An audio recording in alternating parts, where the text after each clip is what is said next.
প্রিয় শিক্ষার্থীরা, আসসালামু আলাইকুম। আশা করি মহান আল্লাহর অশেষ মেহেরবানিতে সবাই ভালো আছো। আজকে উচ্চারণের শেষ ক্লাস, অর্থাৎ 1 নম্বর প্রশ্নের শেষ ক্লাসে আমরা উপনীত হয়েছি। চলো মূল ক্লাসে চলে যাই আমরা।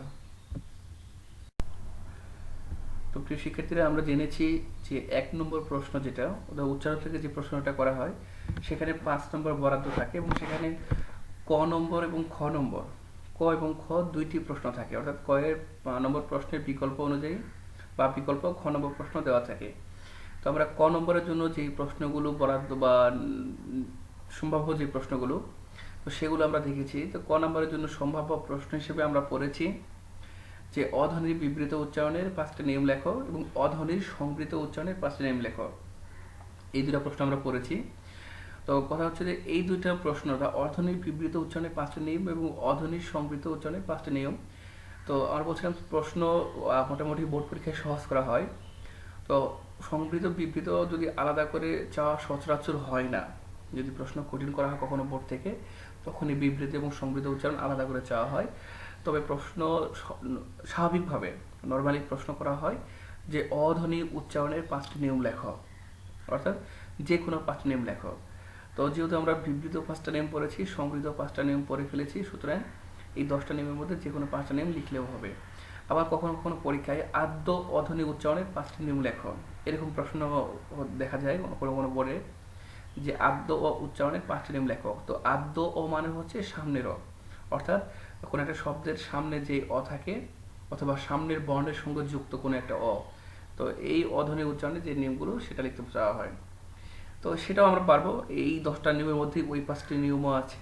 শুধু যেমন ধরো অধ্বনি বিবৃত উচ্চারণের 5টি নিয়ম লেখো আমরা পড়েছিলাম। তো সেখানে 1 নম্বর নিয়ম পড়েছিলাম যে শব্দের সামনে না বোধক অ থাকলে সেই অ এর উচ্চারণ বিবৃত হয়, যেমন অটল, অসাধারণ।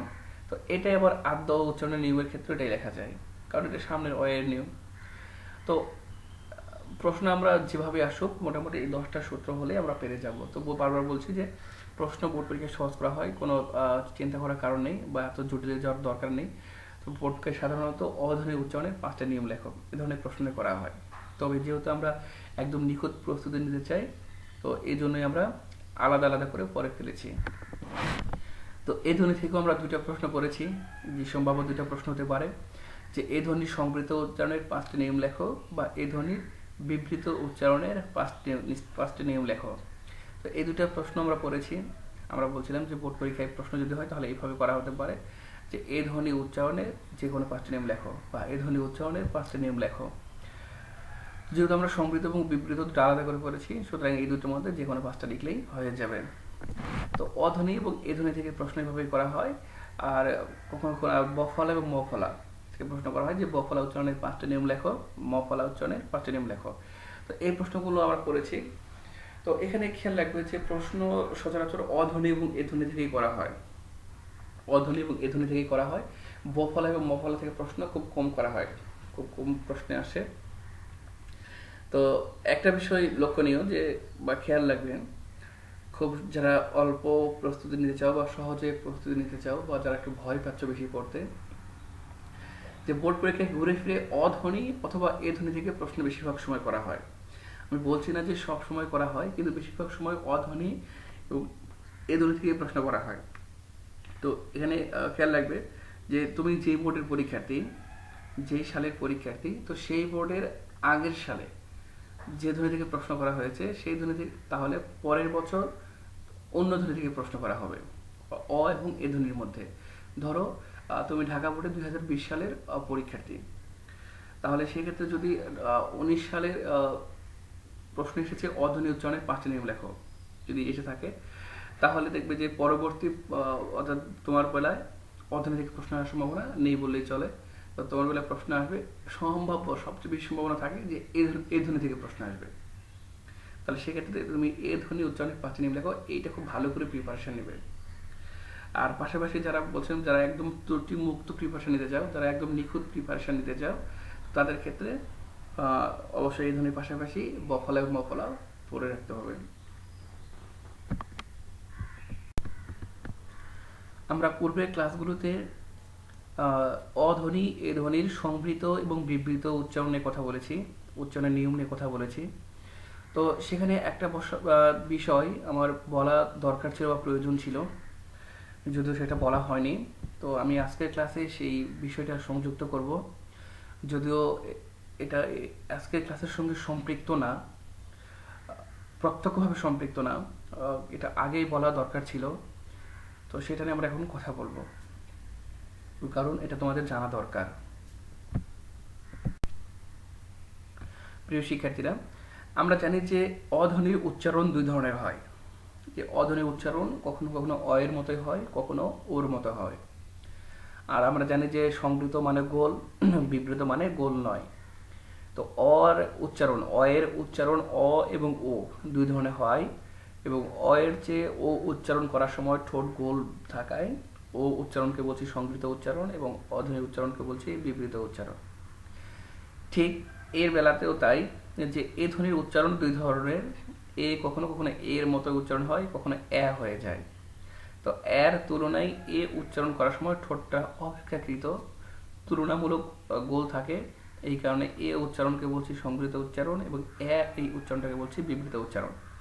তো অনেকেই দেখেছি, বা অনেক বইয়ে লেখা দেখেছি যে অধ্বনি যখন অ এর মতো উচ্চারণ হয়, অর্থাৎ বিবৃত উচ্চারণ হয়, এবং এ যখন এর মতোই উচ্চারণ হয় বা সংবৃত উচ্চারণ হয়, তো এই দুটা উচ্চারণকে অনেকে স্বাভাবিক উচ্চারণ বলেন। অর্থাৎ অ এর বেলায় বিবৃত উচ্চারণকে অনেকে স্বাভাবিক উচ্চারণ বলে, এবং এর বেলায় এর উচ্চারণকে সংবৃত উচ্চারণকে অনেকেই স্বাভাবিক উচ্চারণ বলে। তো যেটা আসলে ভুল। অ এর বেলায় বিবৃত উচ্চারণকে স্বাভাবিক উচ্চারণ বলা যাবে না, এবং এর বেলায় সংবৃত উচ্চারণকে স্বাভাবিক উচ্চারণ বলা যাবে না। অর্থাৎ উচ্চারণের উত্তর করতে গেলে বা উচ্চারণ যখন আমরা পাঠ করব, তখন কোনোটাকে স্বাভাবিক উচ্চারণ বলা যাবে না। খেয়াল রাখবে, যদি আমরা অ এর বিবৃত উচ্চারণকে স্বাভাবিক উচ্চারণ বলি, অ যখন অ এর মতোই হয়, এটাকে আমরা স্বাভাবিক উচ্চারণ বলি, তাহলে বাকি যেটা থাকলো সংবৃত উচ্চারণ, তাহলে সেটা তো হয়ে গেল অস্বাভাবিক উচ্চারণ। তো আসলে কি সেটা অস্বাভাবিক উচ্চারণ? না। তো অ এর বিবৃত উচ্চারণটা স্বাভাবিক, অ এর সংবৃত উচ্চারণটা স্বাভাবিক, তেমনি এর সংবৃত উচ্চারণটাও স্বাভাবিক, এবং এর বিবৃত উচ্চারণটাও স্বাভাবিক উচ্চারণ। সুতরাং এই স্বাভাবিক অস্বাভাবিক এই বিষয়গুলো প্রশ্নের মধ্যে বা উত্তরের মধ্যে টেনে আনা যাবে না, সব উচ্চারণই স্বাভাবিক। সুতরাং তো তোমরা অ এর বিবৃত উচ্চারণকে স্বাভাবিক উচ্চারণ এইভাবে নির্দিষ্ট করে বলবো না। যেমন অনেকে লেখে যে শব্দের আদিতে অ থাকলে, নাবোধক অ থাকলে অ এর উচ্চারণ বিবৃত বা স্বাভাবিক উচ্চারণ হয়। স্বাভাবিক বলা যাবে না, কারণ স্বাভাবিক বললেই বাকিটা অস্বাভাবিক হয়ে যাচ্ছে, সংবৃত উচ্চারণটা অস্বাভাবিক হয়ে যায়। তাহলে তোমরা লেখার মধ্যে স্বাভাবিক এই শব্দটা উল্লেখ করবে না। খেয়াল রাখবে যে বিবৃত উচ্চারণটা স্বাভাবিক, সংবৃত উচ্চারণটা স্বাভাবিক, দুটাই শুদ্ধ। তেমনি এর বেলায় সংবৃত উচ্চারণটা স্বাভাবিক, আবার বিবৃত উচ্চারণটা স্বাভাবিক। তো আলাদা করে স্বাভাবিক বলার এখানে কোনো সুযোগ নাই। সংবৃত এবং বিবৃত এই দুটো শব্দই উল্লেখ করবে। যদি কষ্ট হয় তাহলে উল্লেখ না করে বলবে যে অ এর উচ্চারণ অ এর মতোই হয়, বা অ এর উচ্চারণ ও এর মতো হয়।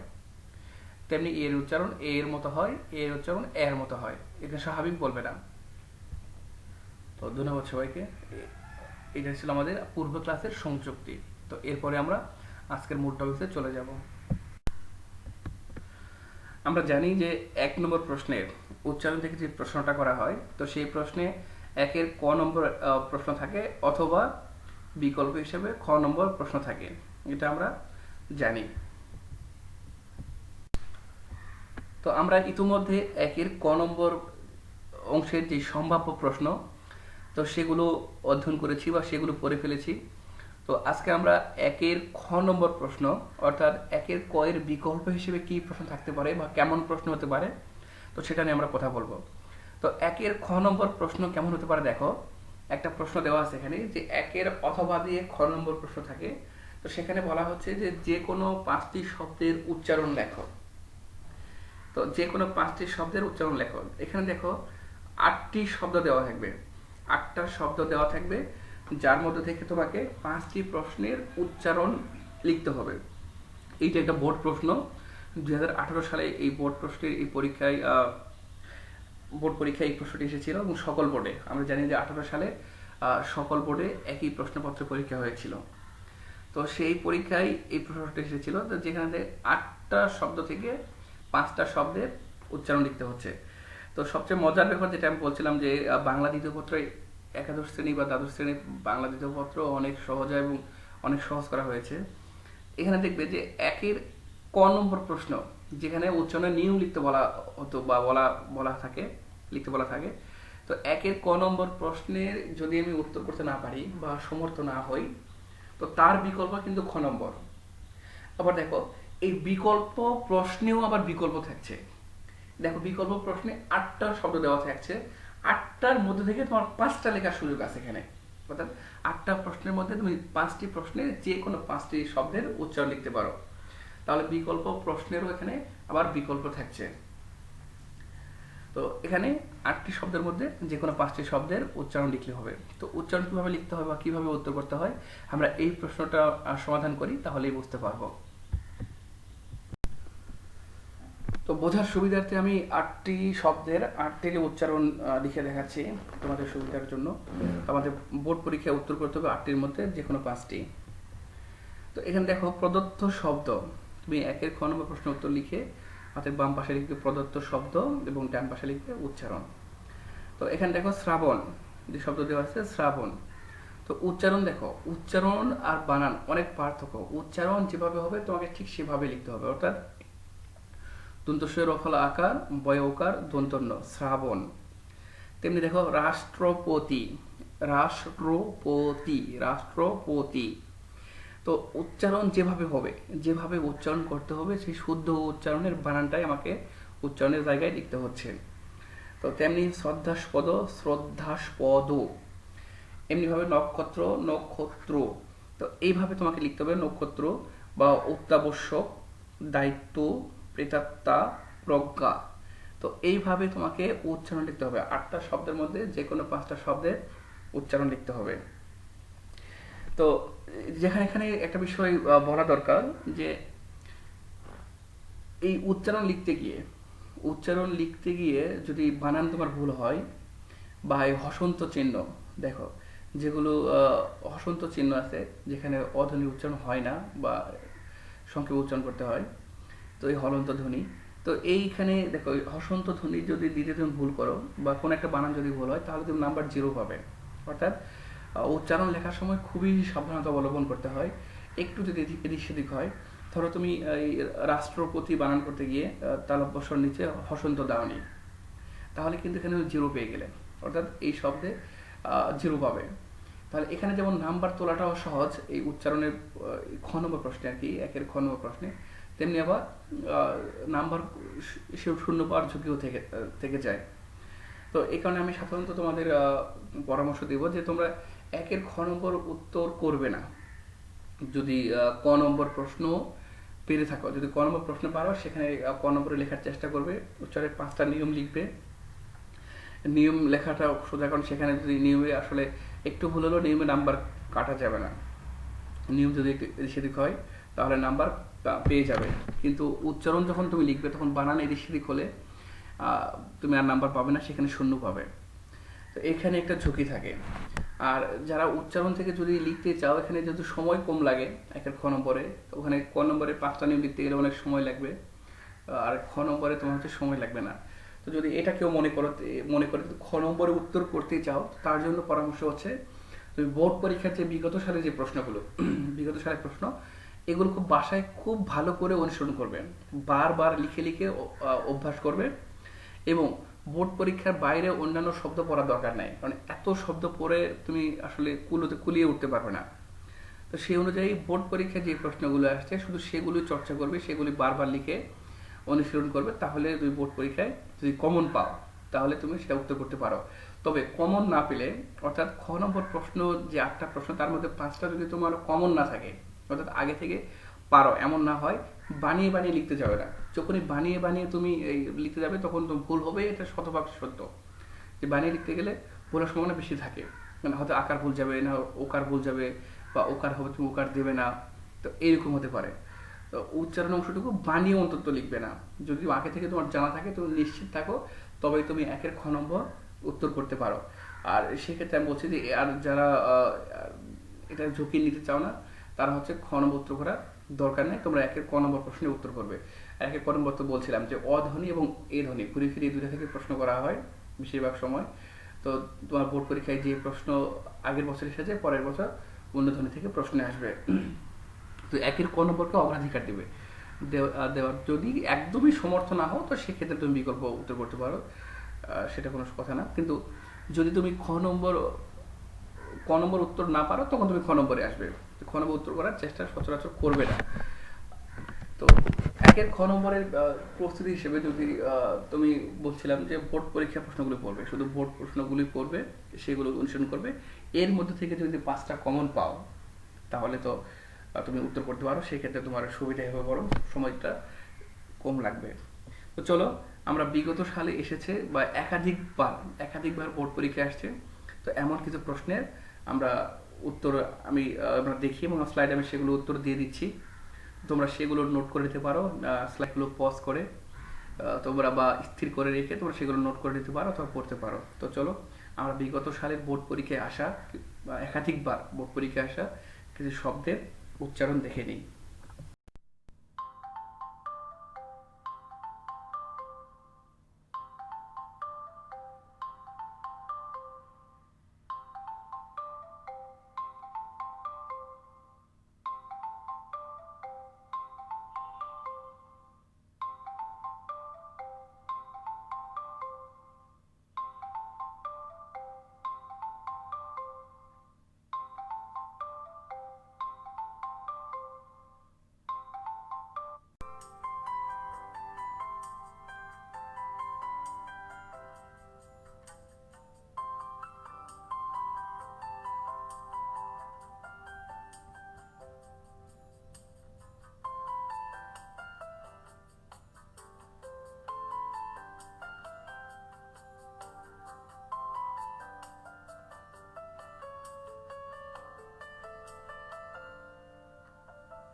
তো প্রিয় শিক্ষার্থীরা, তো আমরা এতক্ষণ একাধিকবার একাধিকবার বোর্ড পরীক্ষা এসেছে এমন কিছু শব্দের উচ্চারণ দেখলাম, প্রায় 50টি শব্দের উচ্চারণ দেখলাম।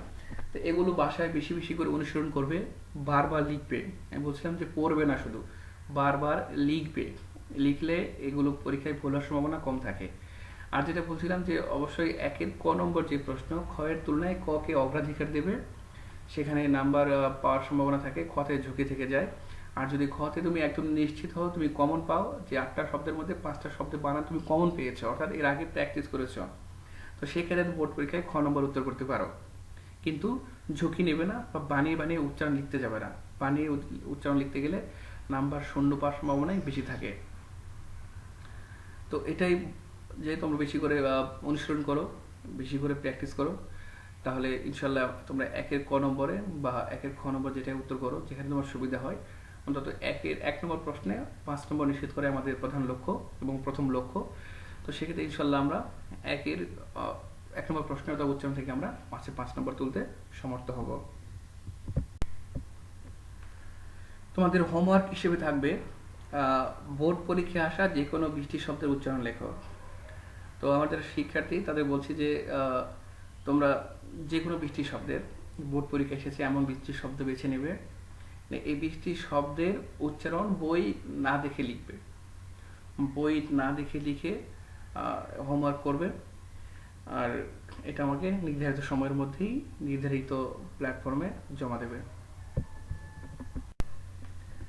তো প্রিয় শিক্ষার্থীরা, সবাই ভালো থাকো, সুস্থ থাকো। এই ক্রান্তিকালীন সময়ে সবার সুস্থতা কামনা করছি। সুস্থ থাকার নিয়মগুলো, অর্থাৎ করোনা ভাইরাস বা কোভিড-19 থেকে রক্ষা পাওয়ার জন্য যে যে সাবধানতা অবলম্বন করতে হয়, তো সেগুলো অবলম্বন করবে সবাই। ঘন ঘন সাবান দিয়ে হাত ধোবে, প্রয়োজনে স্যানিটাইজার ইউজ করবে। তো ইনশাল্লাহ সবার সুস্থ থাকো, সুন্দর থাকো এবং হাসি খুশি জীবন অনুসরণ করো, বা হাসি খুশি থাকো সবসময়, এই কামনা করছি। আল্লাহ হাফেজ।